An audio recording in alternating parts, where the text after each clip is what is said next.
Hey guys, Serene here, and today I'm going to be talking about our favorite, especially if you like Marvel, Loki. Yay! So, just a little disclaimer, I'm actually not drawing Loki in the background. I'm drawing his wife, Sigyn, for two reasons. One, because I'd already drawn Sigyn, and I love her, but unfortunately, she only has, one myth about her, and everything else was lost, as was most Norse mythology, but it's fine. It's chill, it's whatever, it's great, it's good, it's fine. But anyway, so I was like, well, I have this speed paint of Sigyn, but I only have a 2-minute myth that's mainly has to do with Loki in the first place. So how about, since there are so many myths about Loki, because he's insane, I can just do a 2-part video on Loki, one with the drawing of Sigyn and one with the drawing of him, and I'll just start with this one since I already have it. So, I will tell the myth that has with Sigyn in it today, so you're welcome, but it won't be the main topic. The main topic will be Loki, because he's kind of wild and it's kind of funny, and I'm excited, honestly. I'm excited. There's so many. Y'all are about to have your minds blown. Alright, so let's get started. So, as I mentioned before, the speed paint in the background is of Sigyn, his wife. There isn't really any information on her. There isn't anything, describing what she looks like. She was kind of described, one of the few descriptions of her was that she was kind of, she was kind of happy. She was kind of a chill person, and she always was smiling. And then she married Loki, and always looked like she wanted to die. Surprise. He's probably not a good husband, and we'll get more into that later. Anyway, an interesting fact about Loki is that he actually was one of the few gods. He was the only god who wasn't respected or didn't have any cults for him. He didn't have any temples of worship or anything. And almost every Norse god did. And the reason why is because, I think I've said this before, but the Norse didn't love their gods, but they really respected and revered them. But they did not respect Loki. He was considered a dunce at best, and a traitor at worst. So, he didn't get any extras from the humans. They didn't like him. Alright, so let's move on. So, he had 2 children with Sigyn. Their names are Narfi. I know, it's a pretty gnarly name. And, yeah. Narfi and Val. And those are his children with Sigyn. And, it doesn't end too great with them because their dad is Loki. And, spoiler alert, pretend I didn't say that. We'll get back on that later. Anyway, so, yeah. So, one of the first things to give you a little taste of Loki's personalities is that, of course, he cheated on his wife, Sigyn, with this giant named Angrboda. I have no idea if I'm pronouncing that right, but that's the way it's going to be pronounced from now on. And if you don't pronounce it that way, you're wrong. Just kidding. But anyway, so Odin saw these children in a dream. And he comes up to Loki, he's like, "Hey Loki, I had this crazy dream last night that you had children." And Loki's like, "Oh yeah, well, I do have children, 2 sons actually, they're pretty great." And Odin's like, No, not your sons, you had children with a mistress." And Loki's like, uh-oh, he's like, "Oh, those children, oh yeah, I forgot about those, here, I'll show you them." So they get there. And, obviously the giantess wasn't expecting them, so she just kind of had the children out in the yard and didn't hide them, and they get there, and they're like, oh. So they see 3 little kids running around. One of them is this girl, and at first they're like, oh, she's a cute, adorable little child, and then she turns around, and it turns out one half of her looks like a normal human, and the other half of her looks like a zombie, basically, like a dead corpse. And they're like, oh. And then the other child was a giant snake. Because that's what Loki is. Just kidding, but not really. But anyway, and this snake could spit venom and death. It was death. And it was bad. And so then they're like, oh. And then they look at the third child, and it's a wolf named Fenrir. Well, that's what they called him. But anyway, and this was a giant wolf. He was a big boy. Like, wolves are already pretty big, but we're talking like the size of your room kind of big. And this was just as a child. So, the little girl, they named Hel, and she was polite, so Odin went, and she was basically like, yeah, the living people all hate me, I only like dead people, because she was a little edgy, a little quirky, but, you can't help it when half of yourself is a corpse. And so Odin actually let her go and be queen of the dead, and not like the good dead, not like the ones that died in battle, but the dead that, like, died of, not fighting, like cowards, like a coward's death. For example, sickness, old age, or tripping and impaling yourself on a rock. All are cowards' deaths. The only non-coward's death is fighting. And that's some Viking ideals for you. Yep. So, he goes and lets her kind of be in control of Hel. Hel, not, that's how they spelled it, or Helheim, was that realm, because there were 9. Norse mythology is so weird. I'm sorry. I'm trying to give you all this backstory, but it's just hard. It's hard, okay? And then, so the second child, the snake, they named Jormungandr. And shout out to God of War, the new one, so that I have kind of an inkling of how to pronounce that name. I still did it wrong, but at least I kind of had a starting point. So thanks, God of War. You're awesome. And the third child they named Fenrir. It was the wolf. Now, Jormungandr and Fenrir were both fated to kill other gods in the end of the world. Like, Jormungandr was fated to kill Thor. Well, actually, they were both gonna kill each other. They were both gonna mortally wound each other. And Fenrir was fated to kill Odin. So, the gods didn't really like these children. They ended up chaining them up and,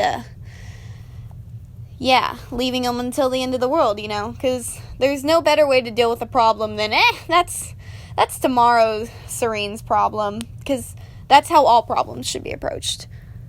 I'm just kidding. Don't listen to me, please. I'm sorry.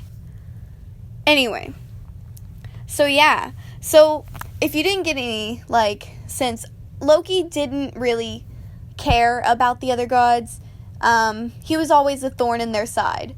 In case you couldn't tell from the fact that, all of his children, except for all of his, children that he had with a mistress, except for one, were fated to kill the gods. So, Dad of the Year award goes to... Just kidding. But anyway, moving on. Next. Alright. So, this one's like an actual story. It isn't just me talking about his children. So, basically, the gods were talking. They were in Asgard, and they were just kind of chilling, They're like, we don't really have any walls to defend our castle. And any old giant, any old monster could just come in and destroy us all. That's kind of a problem, And they're like, yeah, we need a wall. So, it wasn't Trump's idea. It was the gods, the Norse gods. Just kidding. But anyway, so they wanted this wall, but they're like, that would take so long to build. We're talking thousands of years, and none of us wants to do that. So they kind of oh well, never mind, not important. So they go to sleep, and next morning, this stranger comes up and knocks on their door, and none of them recognize him. And so he's like, yo, what's up? I heard you needed a wall built. And they're like, yeah? What about it? He's like, well, I can build you a wall. They're like, really? He's like, yeah, I can build you a wall, and all it'll take me is a winter, a summer, and a winter. So basically, a year and a half is what he said, for all of you that are stupid out there and can't tell time. So they were like, really? Well, what's the catch? What do you want in return for this wall? And the stranger was like, well, I want Freya, the goddess of beauty, for marriage. Which, of course, Freya immediately was like about to spit fire. She was, and not in a music kind of way, like in a about to kill this dude kind of way. But they kind of restrained her, and they're like, all right, and he said, and I want the sun and the moon, so that you will, and they're like, aight. And then they were like, well, just let us talk about it amongst ourselves. And of course, they go to talk to each other about it, and Freya was like, no, I will not do this, I will not risk it, you should kill him for even suggesting it, and it's not cool. And they're like, all right, cool, we won't do it. And all of a sudden, they hear this voice in the background go, so, guys, there's no way he can do it, let's risk it. And they don't go and turn to Loki, because that's who it was. And they're like, are you sure? He's like, dude, it's impossible to build a wall with what we're expecting in a year and a half. That's literally impossible.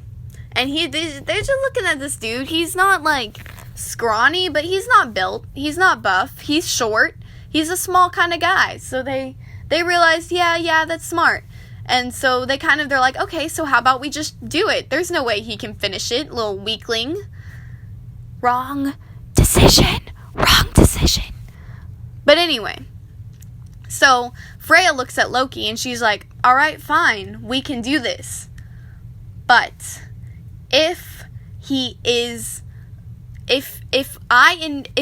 up doing it, I am going to kill you before I leave. You will die.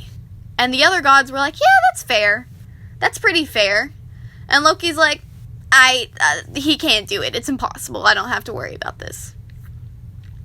So the guy starts working. Oh, so they go to the guy. They're like, the stranger, the man. And they're like, all right, fine. We'll let you build this wall. But it can only be you. No one else can help. And you have to have it done in a year and a half. And in return, we'll give you Freya, the sun, and the moon. And the guy's like, cool. Actually, wait. Can I have my horse? And, yeah, I'm not even going to try and pronounce this horse's name, because I'm not even going to try, but it's like, I'm not even going to try, but it's like, Cephalosphere? I don't know. I don't know, okay? I'm sorry, but it's, yeah, anyway, but they're like, yeah, you can have your horse, that's fair, because even with this horse, what's this punk gonna do, finish the wall? That's almost exactly what he does. He starts working, and, by the time winter comes, or winter ends and summer starts, he already has over half the wall built. Like, he was ahead of time. And so they're like, oh, he's probably a giant in disguise, and he's gonna finish this wall. And Freya's like giving Loki the side eye, and she's like, Loki, you're about to die. You're about to die. And Loki's like avoiding eye contact with her, like, who is she? What? I don't know. So then summer finishes, and this guy is just trucking along, and he has literally 20 blocks left. And he's usually getting an average of like 40 a day. And he has 1 day left and 20 blocks. And it's obvious that he's going to finish it. So they meet together, kind of in a panic, and they're like, what do we do? We're about to have to, 1, give up all of our light, and 2, give up Freya. And Loki, and Freya's sitting here like, Loki, you're gonna die. And of course, Loki doesn't care, because he doesn't care about others' feelings. But he's like, oh, I'm about to die. I don't like that. It's affecting me personally now. So he's like, all right, guys. I'll take care of it. Don't worry. So the next day, the guy's about to get to work with his horse, who is helping him carry the blocks. And all of a sudden, this beautiful lady horse, like, walks out of the woods, like, giving the horse, like, the little winky, like, and it's just this beautiful mare, like, imagine, like, the horse sees her, and just, like, the camera pans on her, and all you hear is, like, brah, brah, brah, brah, you know? Like, that's the kind of moment that had, and that horse immediately, like, takes off after her, and they disappear in the woods. And the giant, or the stranger, tries to call again and again for his horse. He's like, Savalsveer, I still can't say the name, sorry. He's like, where are you? Come back. And the stupid horse is like having a horse fun, you know, and he won't come. So the guy tries to build the wall on his own, but obviously it fails. You know, and, you know, he's a little miffed at this point. He's like, excuse me? Who do you think you are? Who do you think I am? I just spent all this time and I only have like 2 blocks left, but he didn't finish on that night, and the gods wouldn't give him the rewards. They wouldn't give him anything. They just made fun of him, and they're like, haha, you lost. And he's like, yeah, I lost because you cheated. And they were like, well, you know what? You cheated too. We didn't know you were strong. Even though that he didn't cheat, he never acted like he was weak. And so they were kind of taunting him. They're like, go away, loser boy. Get out of here. And, poor loser boy. He grabs a rock, breaks it in half, and immediately becomes like 30 feet tall and starts pelting the rocks at the gods. And they're like, all right, it's go time. And immediately Thor shows up because he's been missing this whole time, which is why they're kind of worried, and strikes him dead with his hammer. Stupid one-shot wonder. Anyway, so the giant's dead, but strangely enough, they can't find Loki. They're like, I wonder where he could be. And funny story about Loki, he can shapeshift, so they had a pretty good idea where he was right now. So, yeah. So about 9 months later, Loki comes back, and he has this 8-legged horse with him. And the horse is it's a pony. It's a baby. He's a baby boy. And the pony's kind of nuzzling him and looking at him like Loki is his mother. He was his mother, but we don't have time to get into the science of that.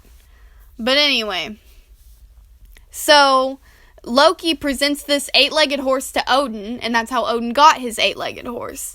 And no one ever mentioned it to Loki again, because if they did, they would be sure to, I don't know, he would do something embarrassing to them. Like, I don't know, something terrible too, like drug him or something and make him do something really stupid. So they just never mentioned it to him, the fact that he had a secret horse baby. Yeah. So, I love that story. Because, you know, it just shows you Loki caused so many problems for the gods. He was a bad boy. He was a jerk. He was an absolute mad lad. And that's why he wasn't respected. But he did fix his problems. But the only reason why he fixed it is because he would die or have something bad happen to him if he didn't. He didn't do it because he cared about Freya. He only did it because Freya threatened to kill him. Anyway. So, the last story I want to do in this video really quick is actually the story of how Loki gets chained up. So, surprise, surprise, this is another story of how Loki sucks and he's a jerk. So, it starts with Freya. She had a son. His name was Balder. Everyone loved Balder. He was pretty cool. He was pretty chill. He was just one of those people, one of those gods that was like genuinely nice and kind. He'd come up to you and be like, hey, how was your day? And he'd listen and he'd bring up stuff that you told him before, you know. And you'd be like, oh, Balder, you remembered? I love you. You know, one of those kinds of people. We all know them. And he wasn't fake about it, which is why they liked him. So, yeah. So, but one day it was prophesied against him that he would die by something stupid and there would be nothing to do to protect him. So Freya, who is his mother, was like, oh, that's not cool. I don't want my son to die. And, you know, because as a mother would do. So she went out and she made pacts with every single living thing, every stone, every blade of grass, every human, every animal, everything in the world. She made a little pact with, saying, hey, do you promise you won't hurt my son? And I don't know how, like, a blade of grass said, yes, I promise. But it did, okay? It did. Work with me here. And so she did that with every single thing except for mistletoe. Like an idiot. So Loki, of course, is like, hey, you know what would be funny? If someone killed him with a mistletoe spear. So Loki makes a spear out of mistletoe. He gives the spear to this god named Hod, who is blind. So Hod doesn't know what he's doing, but basically all the gods are kind of like throwing stuff and knives and stuff at Balder. And it's basically nothing's hurting him, and they're all kind of laughing like, oh, look, I can throw a tank on him, or, oh, look, a nuclear missile. He's still not dead. This guy's a hoot. And so, of course, Hod didn't really know. He was kind of in the corner. He's forgotten. And he wanted to join on all the fun. So Loki disguised himself, his voice at least, and gave him this sphere, and says, yo, Hod, throw this at him too, and they'll all love you and think that you're hilarious. So Hod, of course, is blind, doesn't know what he's doing, throws the mistletoe sphere, and it impales Balder, and Balder dies immediately. And Hod didn't know what he had done, so he was kind of sitting there, and he's like, yay, why is everyone silent? And so, of course, they get mad. They immediately, Loki gets blamed, because they know it was him who set him up to it. So they trap him, and they go really, they're mad, you know, they're upset that he killed Balder. This is the point where it's the straw that broke the camel's back. He crossed the line, and they have decided they are not going to put up with his crap anymore. So what they do is they tie him up, they put him on a mountain, and then they, in front of him, kill his two sons that he had with Sigyn, Narfi and Val. They kill them, take out their intestines, and bind him with his son's intestines, because it would be something he wouldn't be able to break out of. And I don't know if that's out of because he loved his sons, or if it's just the guilt. I don't know if it's a psychological thing, or if it's like a God thing and he just couldn't break out of his son's bonds. I don't know. But, yeah, and then they put poison on like a sphere thing. Or not on a sphere, on a stalactite. Like there's like, they got a snake, killed it, and it had its venom dripping on his eyes, and it was burning him. And he had to spend the rest of eternity like that. Now, the one thing about his wife, one last thing, is this is the one myth she's involved in. And she stayed there for eternity. They told her she didn't have to. She wasn't in on the punishment. She couldn't control him. But she chose, because she loved him, to stay there for eternity, and she held this giant bowl over the venom so that it wouldn't hit Loki's face. And occasionally, the bowl would get full, and she'd have to quickly turn and dump it out and put it back. And whenever she'd turn, the venom would start dripping on Loki's face again, and obviously it would hurt, so he would cringe, and that would cause earthquakes. But yeah, it's kind of unfortunate. He did kill a god, so it was kind of his, like, just reward, and he caused so many other problems. But, yeah, that'll actually, yeah, I'm gonna end this video here, because it's so freaking long. Sorry. Thanks for watching if you did. I really hope you enjoyed it, and, yeah. Part 2 will be coming out eventually, because there's so much stuff that Loki's involved with. I can't just not make a part 2. He has some of the best myths. I love them. They're so good. But anyway, thank you guys. Thank you for watching. And if you have any myths or anything you want me to talk about, it doesn't even have to be about Greek or Norse mythology. If you just have anything you want me to talk about, scream at my camera for 20 minutes about, then let me know down in the comments below, and I'll definitely do it. See ya.